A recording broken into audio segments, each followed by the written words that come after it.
2020, a year we will never forget.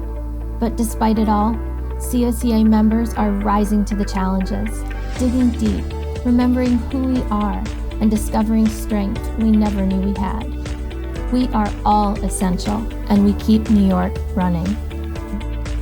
CSEA's dedication, bravery, sacrifice, and commitment during the COVID-19 pandemic has risen above one of the most chaotic and life-altering times we've ever experienced in both personal and our work lives. But no matter how tough it gets, we persist, delivering essential services to our communities, including the most vulnerable citizens. We learned to adjust by using technology to meet remotely across the state as we transitioned to running our union virtually, keeping members protected, informed, connected, and safe. We used Zoom, Microsoft Teams, and other digital platforms to hold important business meetings like CSEA board meetings and membership meetings. We engaged and updated our membership on new member benefits, the health of our pensions, and the state's fiscal health. We prepared for negotiations, conducted socially distanced drive-through ratifications, information days, actions, and rallies to fight layoffs and advocate for federal funding. Let's stand together, brothers and sisters. We have to fight, and if this does not open their eyes, then we will go another step further to make sure that we are taken care of. We're going to make sure those voices are heard right now, loud and clear. We pray for them and their families, and we're going to fight for them and their families. It's been quite an adventure since we took office on March 1st. No one expected what happened. I have to say that I am very, very proud of my union. The leadership stepped up. This tremendous staff that we have stepped up, and we barely missed a beat, and we have been going 110% since that time.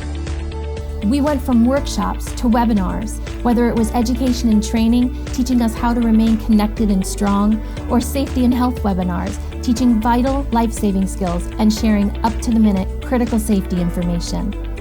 We launched our Safe at School initiative to protect our school communities, ensuring a safe return for workers and students. CSEA is rising to meet the technological challenges of this time by preparing for a more digital future. We've implemented Unionware to modernize our union's database, streamline communications, and better communicate with members. CSEA has to do a better job of getting right to the membership, to informing our membership of what's really going on, so that we can build a stronger, more active union. We joined the AFL-CIO, AFSCME, and hundreds of other unions across the country in a comprehensive digital media and ground campaign calling for the federal government to send state aid. CSEA is known to try to get people's attention, so we decided to drive around today, honk our horn, show our support with signs and everything, so that John Katko knows that CSEA is here, we're strong, and we're union, and we're trying to keep our workers employed and try to get money for New York State that is much needed in this unprecedented time. And hopefully, he'll go to bat for us and for, all New Yorkers, and try to get the federal funding that we need for New York State.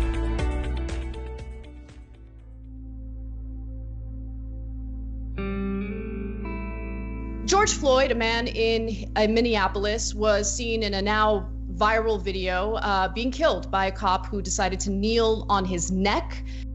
When George Floyd was killed, witnessing and watching what took place for 8 minutes, how could this happen? We have to, as labor leaders, be concerned about human rights, because we not only work on the job, we live in the communities, and we can't separate one from the other.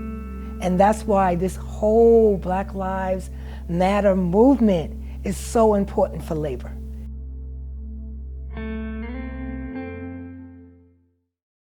Staff and volunteer member organizers from the CSEA Oyster Bay Local helped 124 workers who care for children with developmental disabilities at the SCO Family of Services into our CSEA family. In a campaign that began before the pandemic and ended with a socially distanced ratification. They approved a great first contract that addressed fairness and safety, holding their employer accountable and giving them a voice on the job. CSEA put together such a tremendous campaign to try to get people to fill out the census. You think about 300,000 people with families, 300,000 people with friends. That's a lot of people that we can get to influence the federal funding that we get. Because the census is not just about CSEA, it's about our communities, it's about our family and our friends. For me personally, it's about my daughter, my granddaughters. It's not only going to just affect us this year, not only through this pandemic, but it's going to affect us for the next decade. CSEA continues to rise to the challenges that we face today. The next wave used to be a 35 and under program, but now we've adapted. We know our workforce, so now it's a program for new activists. It doesn't matter the age. It's a mentoring program. When people want to be involved and they want to be active, they can depend on that to get them acclimated to what CSEA is all about, our history, our workshops. As I know, because I've been through it, it can be intimidating being a new activist in an organization, especially when you're sitting in a room of thousands of people. To be able to have a program that you can rely on to get the information you need to build you as a leader is always valuable. All that we've overcome during this pandemic, all that we've accomplished despite it, CSEA will never stop fighting to ensure our place at the table is kept and every voice is heard. It's been extraordinary. I don't know how anyone can ever say they measure up to this union. Never. We're getting things done, we're paying our bills, we're representing our members.